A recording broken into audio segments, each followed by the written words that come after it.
बच्चों, आज हम हिंदी की पहली कविता मन के भोले भाले बादल इसको पढ़ेंगे। चलिए शुरू करते हैं। झब्बर झब्बर बालों वाले, गुब्बारे से गालों वाले, लगे दौड़ने आसमान में झूम झूम कर काले बादल। बेटा, झब्बर झब्बर होता है घुंघराले बड़े बड़े बाल, तो इसीलिए कहा है झब्बर झब्बर बालों वाले, गुब्बारे से गालों वाले। गुब्बारे मतलब बहुत बड़े बड़े गालों वाले, फूले फूले गालों वाले। लगे दौड़ने आसमान में झूम झूम कर काले बादल। आसमान में मस्ती करते हुए, झूमते हुए आसमान में दौड़ते हैं, इधर से उधर दौड़ते रहते हैं। कुछ जोकर से तोंद फुलाए। तोंद बेटा होता है जिसका पेट निकला हुआ है, इसका पेट बड़ा हो। तो कुछ जैसे जोकर का पेट निकला हुआ आता है, तो कुछ बादल कैसे होते हैं जो जोकर जैसा तोंद फुलाए होते हैं, जोकर जैसा मोटा पेट लिए घूमते हैं। साइड में जो पिक्चर्स बनी हुई हैं, इसमें जोकर जैसा तोंद भी है। कुछ हाथी से सूंड उठाए, कुछ ऊँटों से कूबड़ वाले, कुछ परियों से पंख लगाए। कुछ बादल का हाथी जैसा सूंड होता है, कुछ बादलों का ऊंट सा कुबड़ होता है, ऐसे ऊंट के ऊपर कुबड़ लगा होता है। कुछ बादलों में ऐसा कुबड़ भी निकला हुआ होता है। कुछ परियों से पंख लगाए, जैसे परियों में पंख होते हैं, ऐसे कुछ कुछ बादलों के पंख भी होते हैं। आपस में टकराते रह रहे शेरों से मतवाले बादल। आपस में टकराते रहते हैं, किसकी तरह? शेरों से मतवाले बादल। आपने शेरों को देखा होगा जंगल में, दौड़ते रहते हैं, आपस में शरारत करते रहते हैं, एक दूसरे से टकराते रहते हैं, मत वाले होकर झूमते रहते हैं। ऐसे बादल भी आसमान में क्या करते हैं? शेर जैसे मत वाले होकर टकराते रहते हैं आपस में। कुछ तो लगते हैं तूफानी, कुछ रह रहे करते शैतानी।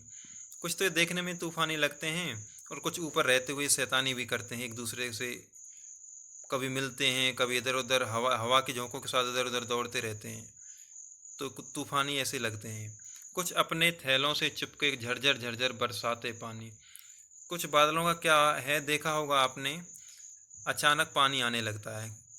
कुछ बादल अपने साथ पानी लेके आए होते हैं तो बरसात करने लगती है, और बरसात की आवाज़ कैसे होती है? झर झर झर झर ऐसे होती है। नहीं किसी की सुनते कुछ भी, ढोलक ढोल बजाते बादल। जब बादल गड़गड़ाने लगते हैं, बिजलियां कड़कती हैं, तो वो किसी की नहीं सुनते हैं, चाहे हम कितना भी कह लें। आपने देखा होगा, अगर किसान की फसल बर्बाद होने को है, पकी हुई है, वो कितना भी प्रार्थना कर ले, अगर बादलों को बारिश करनी है तो करनी है, तो वो किसी की भी नहीं सुनते। नेक्स्ट है, रह रह कर छत पर आ जाते, फिर चुपके ऊपर उड़ जाते। आपने देखा होगा, जैसे जैसे हवा चलती है, बादल कभी कभी नीचे आ जाते हैं और हवा के साथ फिर ऊपर चले जाते हैं।